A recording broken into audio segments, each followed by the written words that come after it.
Assalamualaikum warahmatullahi wabarakatuh. Saya Nurmaya Tambunan dari Perbankan Syariah D akan menjelaskan tentang Kerajaan Pagaruyung.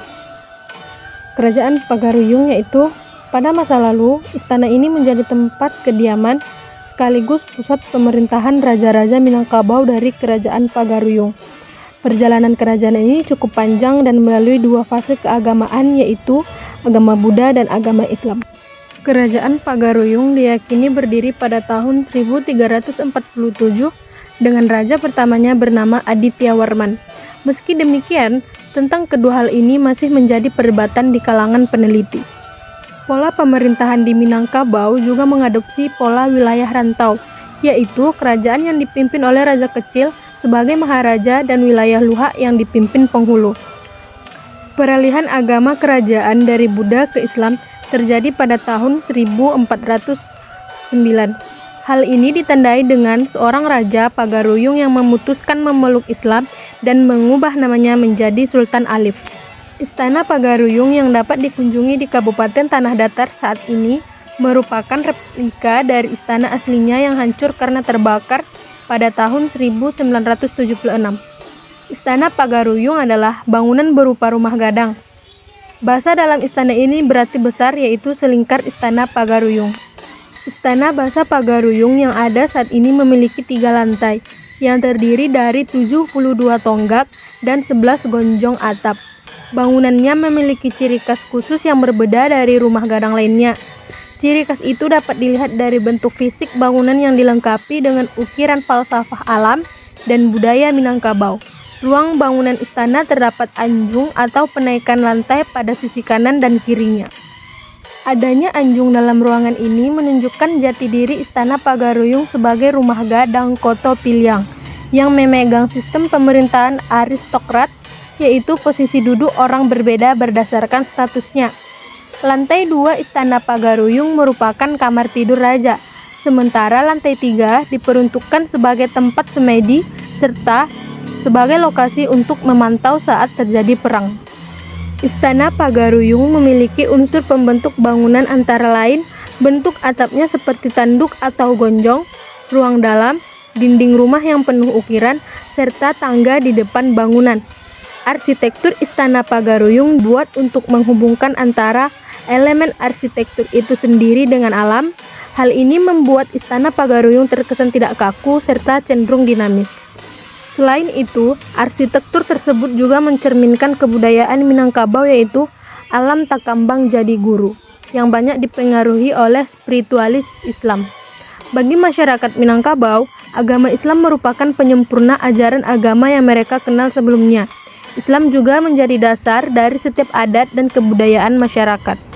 Diketahui, dasar Islam dalam kehidupan budaya Minangkabau melahirkan prinsip yang berbunyi adat basandi syara, syara basandi kitabullah, yaitu adat bersandar pada aturan, aturan bersandar pada kitab Allah atau Al-Quran. Cerminan kebudayaan pada Istana Pagaruyung dapat dilihat dari anak tangga di depan bangunan yang berjumlah ganjil, yaitu 11. Bilangan ganjil rupanya disukai oleh masyarakat Minangkabau karena melambangkan keesaan Tuhan. Berikutnya adalah atap gonjong atau tanduk kerbau. Simbol ini dimaknai sebagai integrasi manusia kepada Tuhan karena bentuknya yang menjulang ke atas. Bentuk atap bangunan ini juga melambangkan keselarasan alam yang bergunung dan berbukit. Bagian depan Istana Pagaruyung juga menyimpan makna yang mendalam dengan banyaknya motif alam, seperti akar, bunga, dan hewan. Motif-motif itu sesuai tuntutan agama yang melarang melukis makhluk hidup secara utuh. Selanjutnya yaitu keruntuhan Kerajaan Pagaruyung. Kemunduran Kerajaan Pagaruyung hingga akhirnya runtuh disebabkan adanya Perang Padri pada tahun 1803 sampai 1838. Pada awal abad ke-19, kekuasaan Raja Pagaruyung memang telah melemah meskipun masih tetap dihormati.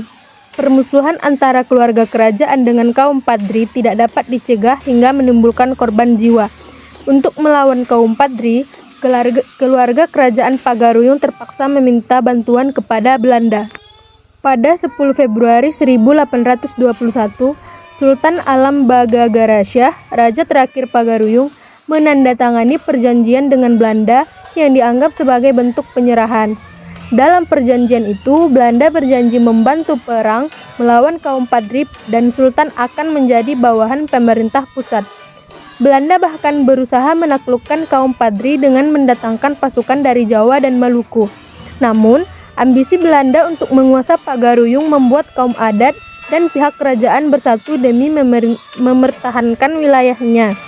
Alhasil, Sultan Alam Bagagara Shah ditangkap oleh Belanda pada 1833 atas tuduhan pengkhianatan dan dibuang ke Betawi. Kerajaan Pagaruyung runtuh setelah ditandatangani perjanjian antara kaum adat dengan pihak Belanda. Dalam perjanjian itu, kawasan kerajaan Pagaruyung resmi berada dalam pengawasan Belanda. Selanjutnya, peninggalan kerajaan Pagaruyung, yaitu yang pertama Istana Pagaruyung, Makam Raja Pagaruyung, Prasasti Batu Sangkar, Prasasti Suruwaso, dan Prasasti Bandar Bapahat. Selanjutnya yaitu mengenai Museum Bustanil Arifin, Pusat Informasi dan Dokumentasi Kebudayaan Minangkabau yang dekat dengan PDIKM atau bisa disebut juga dengan Museum Bustanil Arifin yang berada di Silayang Bawah, Kecamatan Padang Panjang Barat, Kota Padang Panjang. Tempat ini berdekatan dengan objek wisata Mifan atau Minang Fantasi yang merupakan wahana tempat berenang atau bermain air. Akses menuju tempat ini sangat mudah karena tidak jauh dengan pusat kota. Dari jalan raya kita bisa melihat gerbang pemerintahan, Pusat Informasi dan Dokumentasi Kebudayaan Minangkabau. Perjalanan dari gerbang menuju museum tidak terlalu jauh, cukup 10 menit perjalanan dengan berjalan kaki sambil melihat pemandangan sekitar yang masih asri.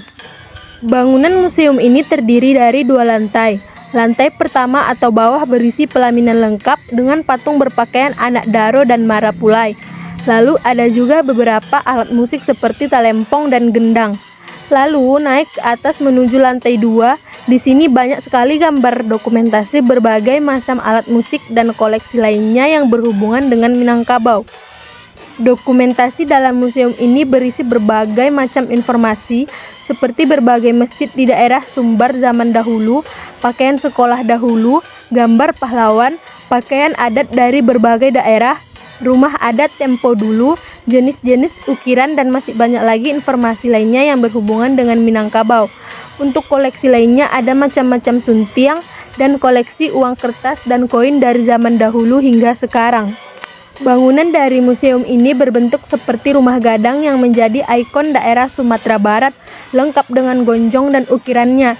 Di samping museum ini juga memiliki medan nan bapaneh yang digunakan sebagai pertunjukan seni.